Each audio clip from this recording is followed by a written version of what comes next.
Hey fam, welcome or welcome back. Tisha here, back for another Welcome to Plathville Season 3 recap. This is Season 3, Episode 3, Her Little Power Move. Go ahead and do me a favor and hit the like button as we jump into this episode. So we begin with Micah wanting to expand his portfolio.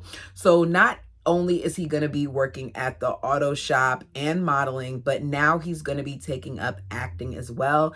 His modeling agency hooked him up with some classes, so we see him looking at a script and running lines by himself. Mariah then comes in and he's like, look, can you help me run this? Because this will be a lot easier if you help me run it. But boy, was he wrong, because he's asking Mariah for her assistance, and she is definitely not the best person to run lines with because she is struggling reading the script. She is trying to do so in a perfect way. She is stumbling over her words and I don't know. She's struggling. And she's being overly critical when all she has to do is read what she sees on the screen and then wait for him to respond to make sure that he knows his lines. So because she's messing up while reading the lines to him, he's also messing up. It throws him off, but eventually I guess they get it together, and he says in the future he's probably just going to do better by running the lines by himself. I'm going to have to agree. So we go to finding out that Ethan has been in communication with Lydia. Lydia and him have been texting, and she needs some help finding a truck. To me, this scene was very much so given, I'm trying to look for any way to spend time with my brother. We need to film, so let's go ahead and do this, because I cannot see them not calling ahead and finding out hours of operation and things of that nature. Anyways, so he's agreed to help her, thinking that she would drive by and then he would drive her to wherever they need to go to look at these trucks. But Kim supposedly needs the vehicle that Lydia drives. So the only way that she's going to be able to meet up with Ethan is if Kim comes and drops Lydia off at their home.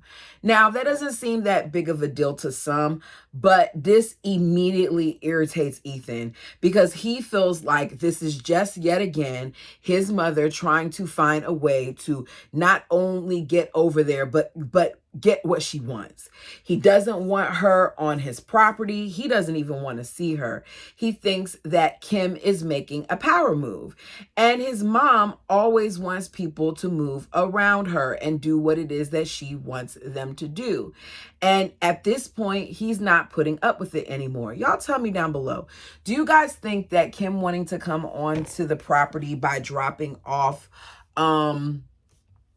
Lydia was a power move? Because I have mixed feelings about it. Part of me feels like Kim was trying to look for a way to get on the property, and part of me feels like, okay, maybe Kim did need the car, but then it makes me wonder where was Barry, because it seemed like it was much later in the day because the place was closed. So was this a weekend or was it later on? Like, either way, it just makes me wonder. Okay, I'm changing my tone. Y'all know I don't edit, so you get my real thoughts. Yeah, I think Kim could have waited to do whatever it was that she had to do. I'm with Ethan. She's just trying to be nosy, but you tell me what you think. So surprisingly, Olivia is the one to suggest that why don't you just tell your sister to not come all the way in, to only have Kim pull up at the end of the driveway. Ethan seems a little hesitant, but he agrees that will be the best move. So he shoots his sister a text telling her, make sure mom just drops you off at the end of the driveway. This in turn irritates Kim because not only was this message sent, but it wasn't sent directly to Kim. It was sent to Lydia, and she can't understand why she's not allowed to pull in the driveway. And now she feels like this is yet another step in the wrong direction, that the heart of Ethan and Olivia is still against them. It's okay to have boundaries. And I guess that's the part that a lot of them struggle with, is that they don't understand that this young lady has created the boundaries that she's needed to create for herself. And it seems like Ethan is as well. I just think that Olivia at this point is operating from a space of, I don't really have to deal with you all, and I'm not, versus Ethan, who feels like he doesn't want to deal with them, but he feels like this is something he was forced to do. I don't really feel like he wanted to cut out his mom like he said he did, just because of how things have turned out now. So, she says she doesn't see any give in this. I'm sure they don't either. I said to avoid all of this, Ethan should have just picked up his sister at Micah and Mariah's house in the first place. So Olivia is waiting and she's excited that Olivia is coming in. Olivia walks inside, they hug, and she seems more excited to see Lydia than Lydia is to see Olivia. And Lydia tells us that she's kind of been filled in on how, Olivia feels about her parents. So it's awkward now for her to be around Olivia. And I can only begin to imagine what it is that they've said to her just based on the little interactions that we've seen with Lydia. So Olivia feels like she knows that she's part of the reason that Ethan doesn't have as close of a relationship with his siblings anymore. And she's really not trying to interfere. So Ethan's telling her to come with them, but she's like, no, you should just go ahead and spend time with each other. She wants him to have time alone with his sister, which I think is great. So we see them go to his truck, which looks like it's something that's about to be at a junkyard. No offense to anyone else who has a truck like that. I just feel like Ethan has the tendency to buy fixer-uppers without having the proper time and or skills to really fix them up. Just my thoughts. Tell me yours. So he's struggling to get it to start, but it comes on. They go car shopping. As I said, the place isn't even open, and they're just looking around for I don't know, maybe 20 minutes. Next thing you know, they take their tails back in the car and they head over to Mariah's. So they're standing in the driveway as they catch up. Lydia's asking Ethan more about what his plans are and the move, and he's like, he doesn't know. He's not really giving her much. We find out, which it seems like he doesn't give his wife much either. So we find out that Lydia has already told Ethan about the young man that she's been talking to. She says that there are days where she wishes that she could, just come home and tell him everything. That, she misses talking to him. And Ethan's like, okay, so this special friend that's your age, that's a guy, you're not allowed to talk to him? And she explains that, we talked a lot and that my parents said that, I'm too young and that I should take a step back. I said it last review that I did not feel like Lydia made that decision on her own. And this kind of confirmed it for me. Now, Lydia is saying that this is a choice, but the way that she worded it lets me feel like it's not. I don't really feel like she chose. I think she was led. I think she was led to making that decision, right? Because Kim has a way of wording things, and Kim is a master manipulator, much like her husband. So she says, they don't tell me what decisions to make. They just give me their advice and they say the decision is yours. But we witnessed last episode what the decision being hers looks like. And that's not what I saw. She says that she gotten some signs from God and she believes that, God feels like the right decision is for her to step back. So Ethan's like, okay, you said you got some decisions. If you don't mind sharing, what are those decisions? So she says that the pastor, she doesn't go into detail. She just says that the pastor said things, the following day that really connected with me. So Ethan's looking at her like, okay, what else you got? But that's all she has. So she says she even asked her parents if they said anything, and they said they didn't. Ethan gets a smile on his face, and he's like, yeah, they probably did.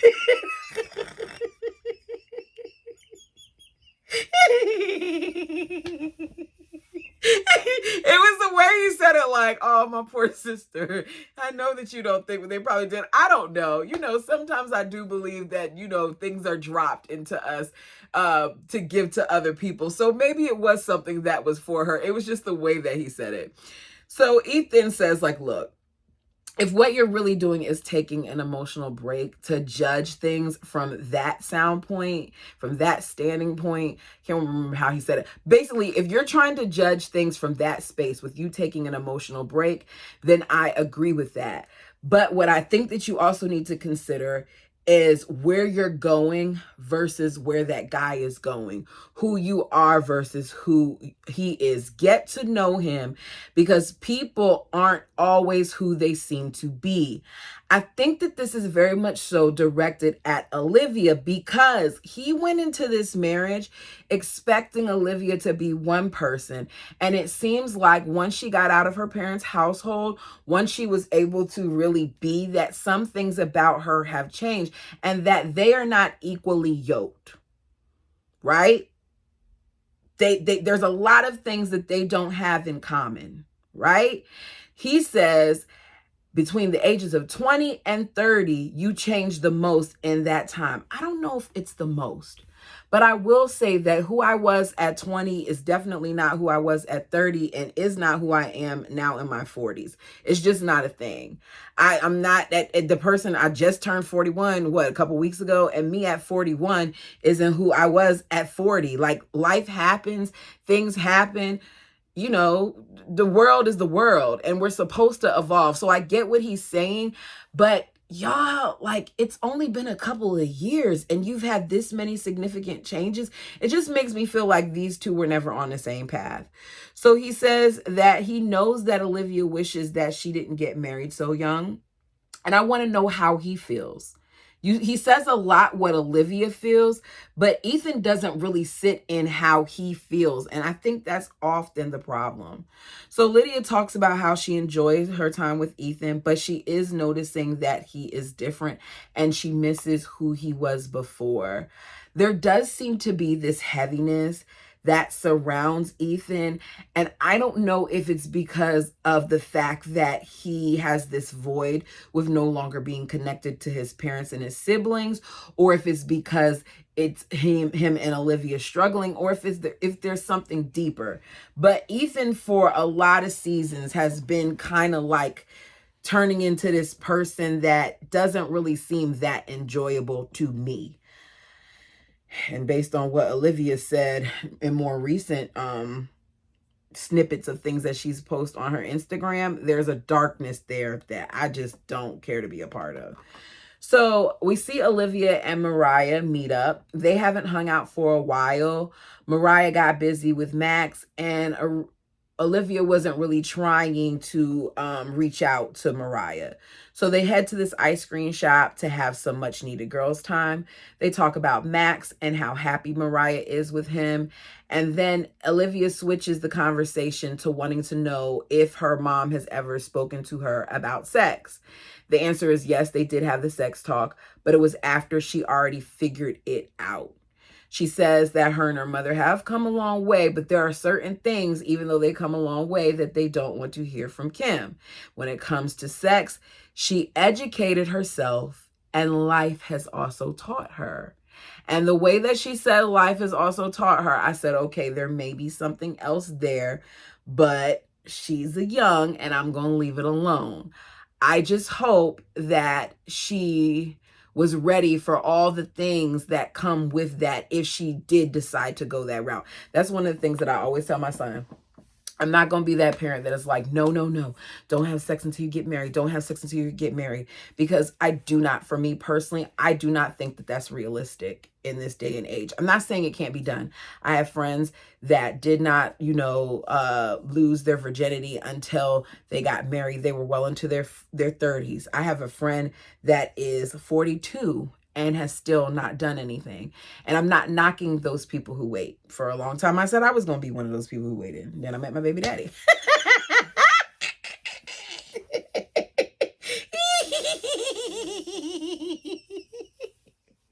Okay, TMI. Anyways, my point is, I think that you just need to be prepared. If you're going to go into that, be prepared for all the emotions and the feelings and the things that come with that. At least I know that's what I've told my son. And always, always, always protect yourself, people. Just protect yourself. Okay. Next, where am I at? See, this is what happens when I put my phone, this isn't my phone. This is what happens when I put my Mac down. Where was I at? Neither one of them have been taught much by their conservative parents. We find out that Olivia's father talked to her, and it was in terms of saving yourself for marriage. I'm sure a lot of us have heard that. I know I did growing up. And don't do this or that, or you would be considered a prostitute. Now, I wonder what this or that was, and how did we go from talking about having sex to telling our kids she would be considered a prostitute? My. Mm-mm-mm. Mariah said that, they were taught it was wrong to sleep with each other. So her seeing a girl and a guy fall asleep on the couch, she thought that was wrong. That when it came to sex, no one told them the details, and it made it a shameful thing, and it shouldn't be a shameful thing. I do agree with that. Olivia wants to make sure that Mariah is on, some form of birth control. She confirms that she is. I understand that she asked her before they even talked about any of this to let her know she feels uncomfortable. I just hope that Mariah really wanted to disclose this information and didn't have a problem discussing it with the cameras being present, because we know that she doesn't like confrontation. So I hope that she was really comfortable in that moment, which she did seem to be okay with it. She seemed a little apprehensive, but she didn't cower in a way that made me feel like, oh, please edit this out. Mariah then asks Olivia if she's on birth control. And this is when we find out that at some point Olivia was, but she said she hated it and she didn't like how it made her feel, that she was moody and her hormones were up and down. And as a result of that, she got off of it. And when she got off of it, that she got pregnant. And when she said that, I immediately felt sad for her, because I said, more than likely she's had a miscarriage. She did confirm she had a miscarriage early in the pregnancy, but that she and Ethan were relieved. I said, oh, wow. She said she felt wrong for feeling that way, but she was. And I appreciate her honesty in that moment. I think some of us have been on the other end of that, where we felt devastated. And I feel like either way, whether it was something that she wanted or not, I appreciate the fact that she spoke on it, because she didn't have to. She didn't even have to tell us this much. She said that neither of them are prepared to become parents yet, and that they have a bunch of things to work through, which would also probably be one of the reasons why she was relieved, because they are struggling. So Olivia says that, with the way things were between the two of them, she was okay at first with showing him everything, but now she's at a point where she kind of wants him to take the lead on things as well. He's so accustomed to women telling him what to do. She wants him to do some things on his own, make some decisions on his own, have it where it's more of a equal thing, where he's not just taking, but he's giving as well. She wants him to work on counseling and things of that nature. Anyways, we already know all that from the previous episodes. Overall, the girls have a good time while they're eating ice cream. So we see Ethan back at the shop working on his car. He does admit that he spends more time with the cars than Olivia. She actually wants him to get rid of one of them. Did she not know ahead of time that he was going to want to make all these purchases? Y'all, these are all things that need to be discussed before marriage. Marital counseling is so important, because there are discussions that you would not even think to talk about that comes up in marriage counseling. I remember the marriage counseling is what let me know I need to stop. Like, what are we doing here? This is definitely not going to work. But I'm saying that to say, there's work. Marriage is work. And I've never been married, but I know in talking to some of my married friends and relatives, it's not all, easy, that it requires compromise and meeting each other in the middle. And I wonder if they just had some of these more heavier talks. So she wants him to get rid of one of his cars. He admits that in the last 2 months, they've been having even more conflict than before. And he's able to kind of get away by working on his cars. I need him to stop running and deal with it. Ethan says he doesn't like change, because Jack, the owner of the shop, is asking him, are you going to move to Tallahassee or not? And he's like, I don't know, man. I don't like change. And Jack is like, I don't like it either. And I'm looking at Jack and I'm looking at Ethan, and I'm seeing a lot of similarities there. And Ethan, if you want to be Jack, then keep doing what you're doing. If not, change. So next we see Micah. Micah lost his license for speeding, and when he got pulled over, it was suspended. If it was suspended, then he didn't have a license in the first place. So I'm a little confused. So he's celebrating his 20th birthday with his parents and his younger siblings. Kim points out that a year ago that Micah was not in this place with them, that he was bitter, and he came to them in more recent months, I'm guessing, telling them that he realized that her holding on to bitterness against them isn't hurting anyone but himself. So he let it go. And since then, the relationship is better. Once again, it always requires for the kids to do more than the parents. So Kim and Barry feel like things could change with Ethan and Olivia too. That at this point, they don't care about the alcohol, Kim says, and the drinking and the tattoos, all of that. All that they care about is that they're accepted for being more conservative, and they'll accept Ethan and Olivia for being who they are. It sounds good, but I don't buy it. They eat. Ethan gets his first, not Ethan, Micah gets his first gift from his sister, and it's $25 from her birthday. I think that's so sweet that she gave that up.